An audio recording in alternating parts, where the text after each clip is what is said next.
Acima do firmamento que estava sobre a cabeça dos seres viventes havia algo semelhante a um trono, como uma safira, e sobre essa espécie de trono estava sentada uma figura semelhante a um ser humano.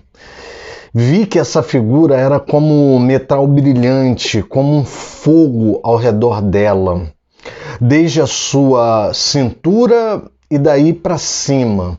E desde a sua cintura e daí para baixo, vi que essa figura era como fogo e havia um resplendor ao redor dela, como um aspecto de arco que aparece nas nuvens em dia de chuva. Assim era o resplendor ao redor. Esta era a aparência da glória do Senhor. Ao ver isto, caí com o rosto em terra e ouvi a voz de quem falava. Essa é a primeira visão de Ezequiel. Vem comigo, Ezequiel capítulo 1. Vamos aprender o que esse capítulo significa para as nossas vidas.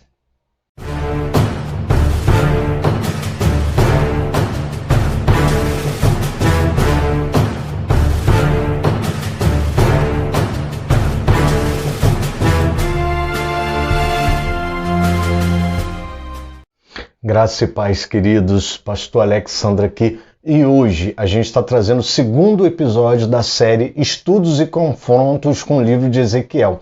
O primeiro episódio foi a introdução ao livro, dou uma explicação geral sobre o livro e vale a pena você ver. Então, se você ainda não assistiu nenhum episódio, eu vou colocar um card aqui em cima, uma bolinha branca, tá? Ela deve aparecer aqui nesse canto, para que você ache a série de Estudos e Confrontos. Fica calmo. Apesar de eu ter colocado esse título assim, Estudos e Confrontos, calma.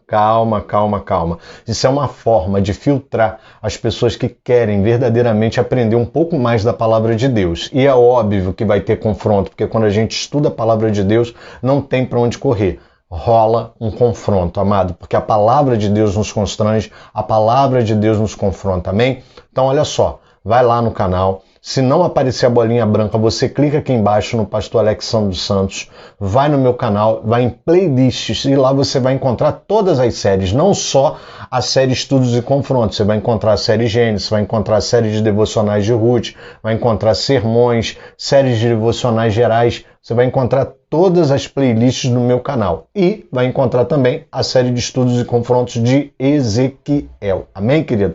Então, volta para cá que eu quero tratar com você o capítulo 1 de Ezequiel. Amém?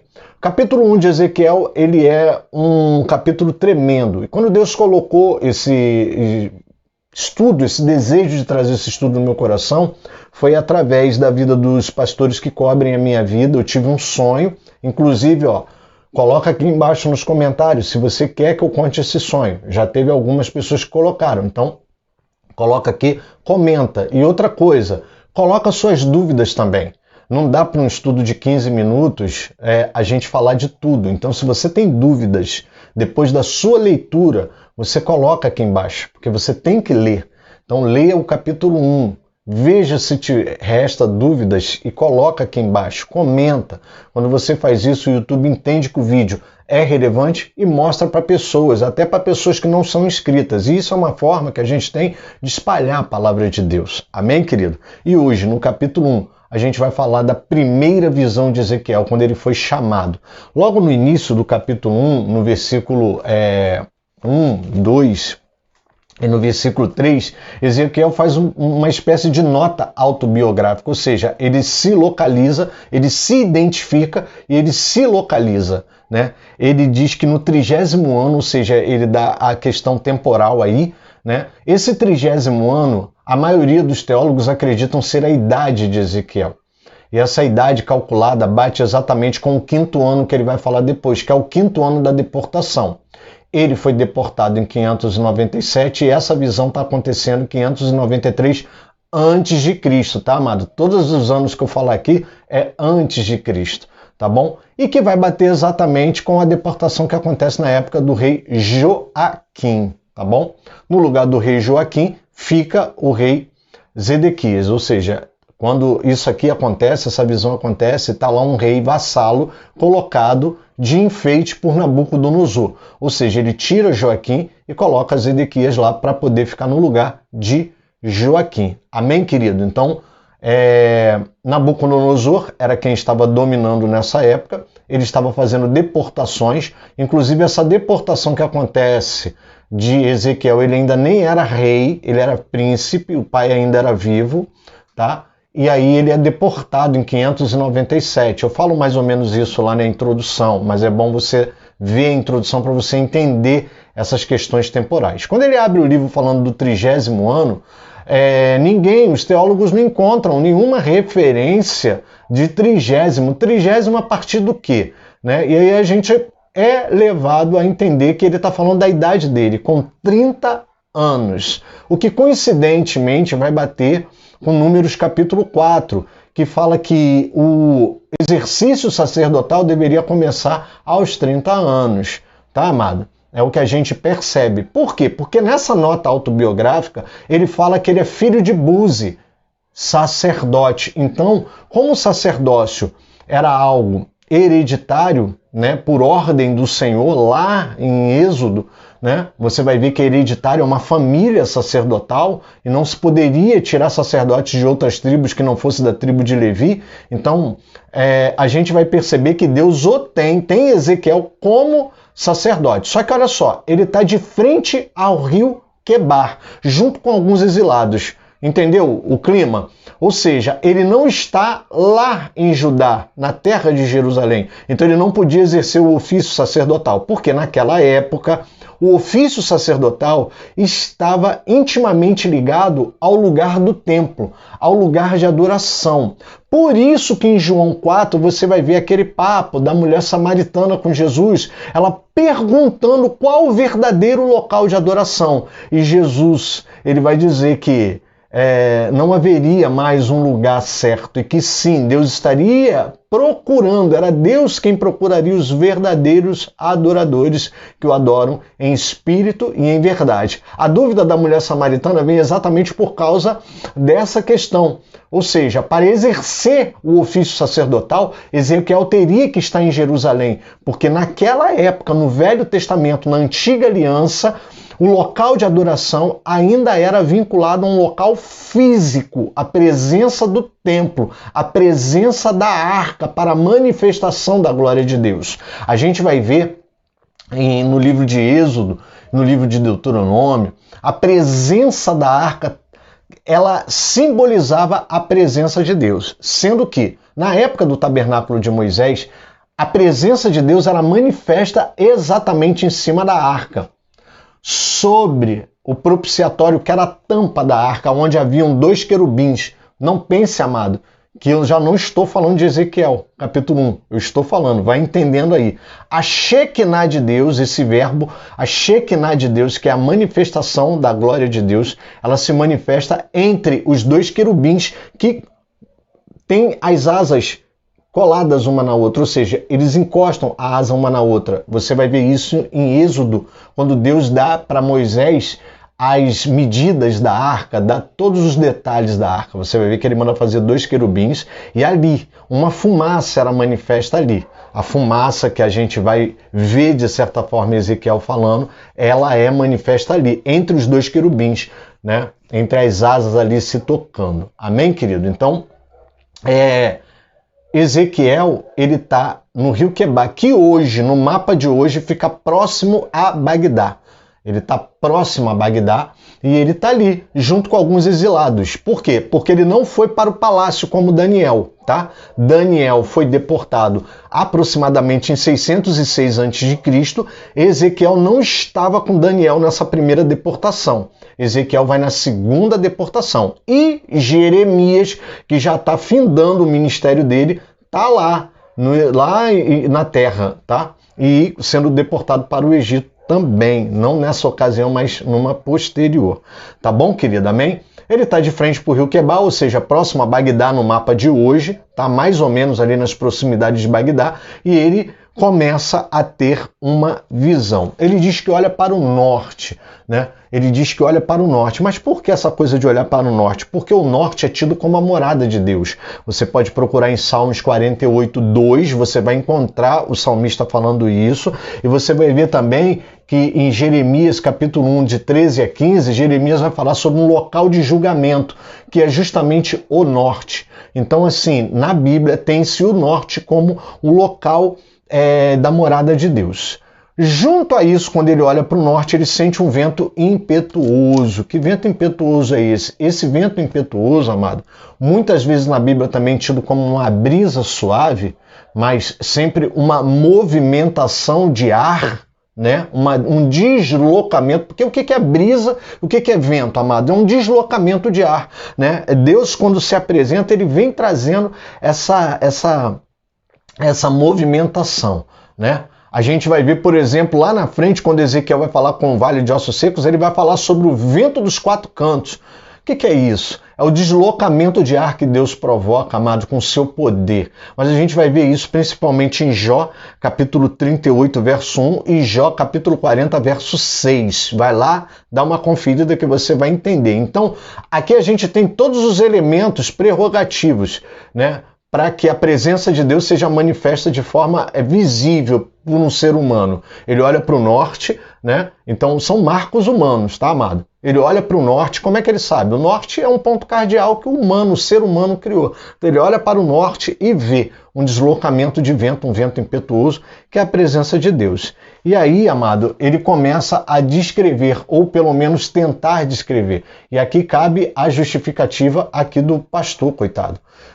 Eu vou tentar descrever para você isso, mas eu quero que você entenda que se Ezequiel, quem teve a visão, assim como João em Apocalipse capítulo 4, a partir do verso 1, você pode ler lá também, paralelo ao capítulo 1 de Ezequiel, leia Apocalipse capítulo 4. A visão de João é muito parecida com a visão de Ezequiel. Claro que são ocasiões diferentes. Em Ezequiel, Deus está fazendo uma audiência com Ezequiel para chamar Ezequiel, isso a gente vai ver no próximo episódio, e lá em Apocalipse capítulo 4, Deus convida João a subir aos céus, né, o local ali do firmamento, que a gente vai ver aqui na visão, para que João comece a entender as coisas que iriam acontecer.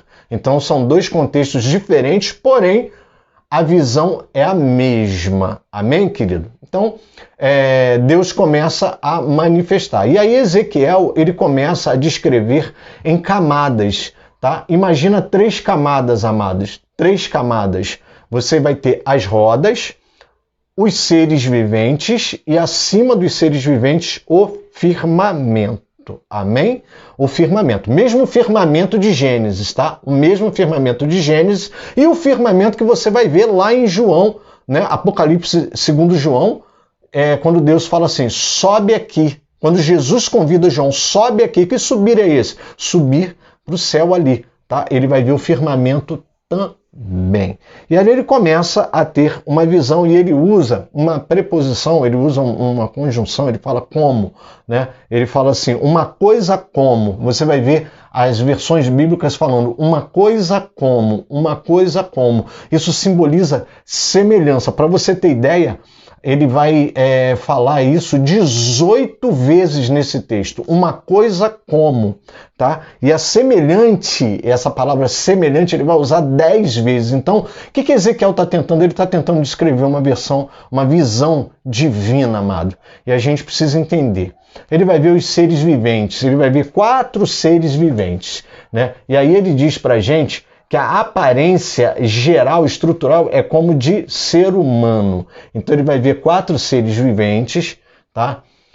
E cada um, vamos entender agora, 4 seres viventes. A semelhança no geral da estrutura é como ser humano. Ou seja, a semelhança no geral não significa que é idêntico, tá, amado? A semelhança no geral de cada um desses 4 seres viventes é de um ser humano. Bom, cada um deles tem 4 rostos, tá bom? 4 rostos. Desculpa aí, coloquei uma sílaba tônica aí que não existe nesse plural. Ele vê 4 rostos em cada ser vivente. Isso dá 16 rostos, tá bom? 4 vezes 4, 16. Tá bom, querido? Estou tentando te ajudar. É uma série de estudo para você entender melhor. E aí cada um tem 4 asas, sendo que duas asas de cada um desses seres junta com o ser que está do lado. Porque, na verdade, amado, por favor, tá, querido? Eu estou tentando te ajudar a interpretar. Nada disso aqui a gente pode afirmar com toda certeza. O que a gente entende é que cada ser vivente ficava um de costa para o outro. Quando a gente lê, a ideia que dá é que aqui tem um ser vivente, aqui do lado, na minha direita, tem outro ser vivente, na esquerda tem outro ser vivente e atrás tem outro ser vivente. Eles são 4. Eles são 4. Tá bom, querido? Cada um desses seres viventes tem 4 asas. 2 eles cobrem os rostos e o corpo dele. E 2 ficam abertas, tocando na asa do ser vivente vizinho. Então a ponta da minha asa direita toca na ponta da asa esquerda do ser vivente. A ponta da asa direita do ser vivente que está aqui, da minha direita, toca na ponta da asa esquerda do ser vivente que está atrás de mim. A ponta da asa direita do ser vivente que está atrás de mim toca na ponta da asa esquerda do ser vivente que está à minha esquerda. E a ponta da asa direita do ser vivente que está à minha esquerda toca na ponta da asa do ser vivente que está aqui na minha esquerda. Então eles formam um quadrado. São 4 asas, eu espero que você tenha entendido. Bom, e eles têm 4 rostos. Eles têm um rosto semelhante a leão, eles têm um rosto semelhante ao boi, eles têm um rosto semelhante ao ser humano e eles têm um rosto semelhante à águia. Tá certo? Então, aparentemente, na descrição dele, o rosto que estava de frente para ele parecia ser o rosto de um ser humano. O rosto que estava aqui do ser vivente da direita, o quarto rosto, né, deveria ser de leão. Atrás, o de águia e o da esquerda, o do boi. Tá certo? E eu quero voltar nesse rosto que vai ser a tônica dessa palavra. Abaixo desses seres viventes, ele vê 4 rodas. E essas 4 rodas, elas rodam e movimentam, né? Elas se movimentam, só que elas não se movimentam sozinhas. Na verdade, elas não rodam no chão. Quando elas encostam na terra, parecem estar paradas, elas não rodam no chão. E elas têm aros grandes, ou seja, são grandes rodas. E isso aponta para uma carruagem divina. A função dos 4 seres viventes é acompanhar Deus aonde quer que ele esteja, servir a Deus e adorá-lo. Então você vai ver isso em Apocalipse capítulo 4. Lê primeiro Ezequiel 1, quando você for para Apocalipse capítulo 4, você vai entender exatamente. Essas 4 rodas, elas parecem não rodar de fato. Elas são uma por dentro da outra e elas parecem girar entre si de forma concêntrica. Ou seja, eram rodas espetaculares, amado, não dá para você entender. Ele fala do metal berilo, porque é um cristal, é um metal cristalizado de cor esverdeada, talvez, e ele fala disso de uma forma muito sobrenatural. E diz que quando esses querubins, que são querubins, tá, querido? São querubins. Depois você vai lá em Ezequiel capítulo 20, você vai entender que ele finalmente entende que esses 4 seres viventes são querubins, tá certo? Você vai entender isso direitinho quando você chegar lá em Ezequiel capítulo 20, ele fala sobre isso. Tá? Ele vai entender. Agora entendi que eram seres viventes, que os seres viventes eram querubins. Então, são 4 querubins, tá?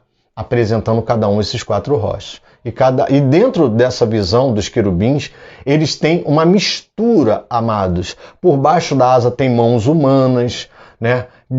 Existem relatos na tradição e obras encontradas em sítios arqueológicos que as patas dianteiras eram de leão e as patas traseiras, né, que ele diz que vê patas retas, são de boi. Né? Ele encontra asas de águia, ou seja, eles eram uma mistura dessas 4 faces, dessas 4 facetas do Evangelho, dessas 4 manifestações de Jesus. E logo, acima das asas dos querubins, você vai encontrar o firmamento. Ele vai ver o trono. Esse trono é muito bem descrito em Apocalipse capítulo 4. Ele vê um ser sentado sobre o trono, com uma imagem semelhante à de um ser humano também sentado ao trono, e isso aponta para Gênesis, quando diz que nós fomos feitos à imagem e semelhança de Deus.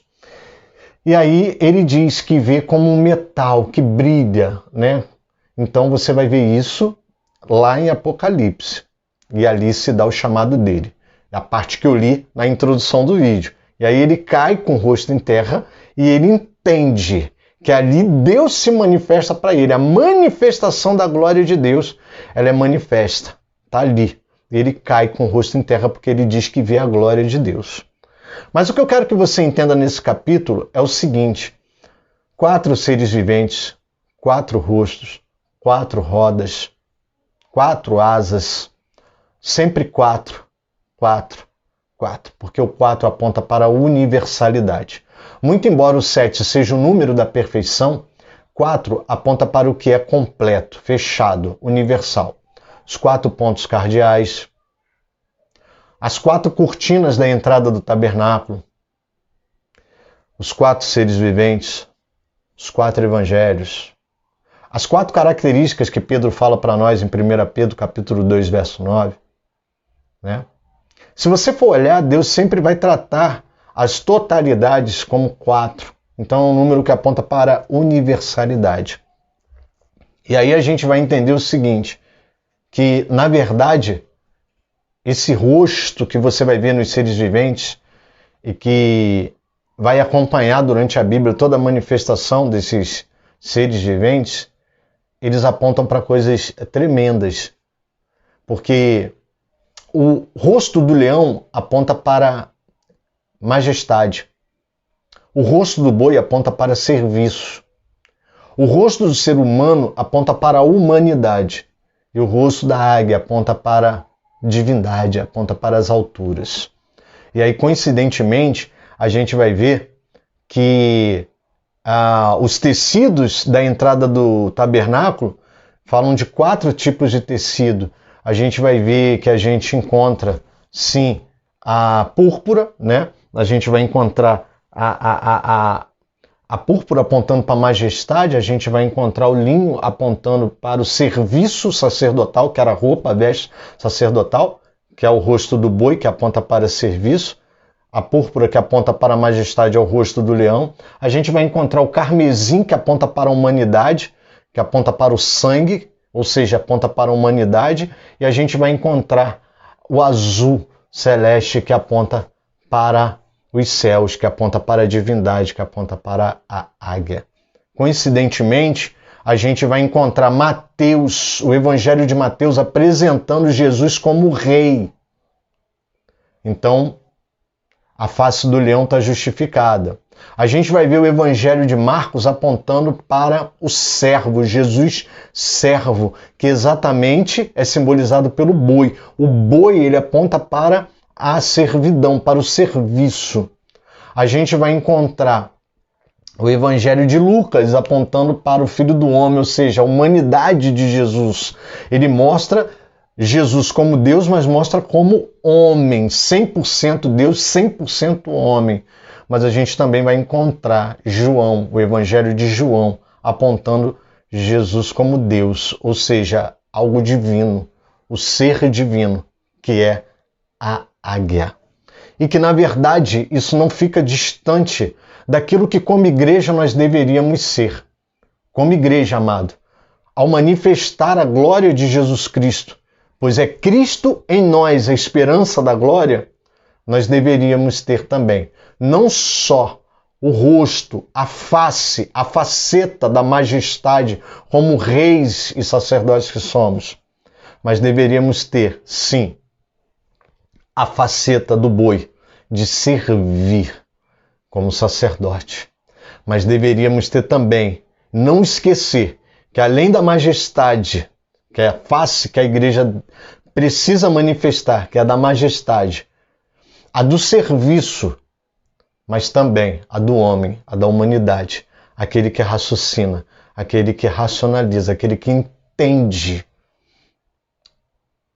o ministério de Jesus, mas também manifestar o lado divino a faceta divina da manifestação de Cristo Jesus. A igreja precisa ter os 4 rostos.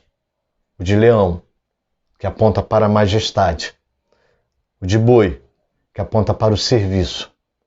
O do ser humano, que aponta para a humanidade, aquele que entende a humanidade, entende as coisas de Deus, mas como ser humano, que é capaz de interagir com o seu próximo. Relacionamento horizontal. Por isso do homem, do rosto do homem. Mas também tem o rosto da águia, que aponta para a faceta divina. Será, amado, que como igreja, será que como ministros de Deus, nós conseguimos entender essas 4 manifestações? Acima dos 4 seres viventes estava o firmamento, os céus, o trono poderoso de Deus. E abaixo as rodas. As rodas se moviam sem criar resistência para onde o Espírito ia. Por quê? Os querubins vão para onde Deus está. Não há como não ir. E eles não viravam. Por que eles não viravam, pastor? Porque eles não precisavam perder tempo virando. Por quê? Os olhos de Deus estão sobre todos os lugares. Os olhos de Deus estão em todos os lugares. Por isso que as rodas andam cheias de olhos. E os 4 rostos completam a visão. A visão completa. Frente, lado direito, lado esquerdo e lado de trás. 4 rostos. Cada ser vivente com 4 rostos. Olhos por todos os lugares. João vai dizer que via olhos por todas as asas, por todos os lugares, porque os olhos de Deus estão em todos os lugares, amados. Ele vê tudo, é o Deus que tudo vê. Então, amado, que possamos entender que a primeira visão que Deus entrega para Ezequiel é uma visão, sim, de alguém que precisa entender a glória de Deus para entender o seu chamado. Deus, ele se manifesta com toda essa glória para Ezequiel para dizer a Ezequiel o que ele vai fazer, qual o chamado dele.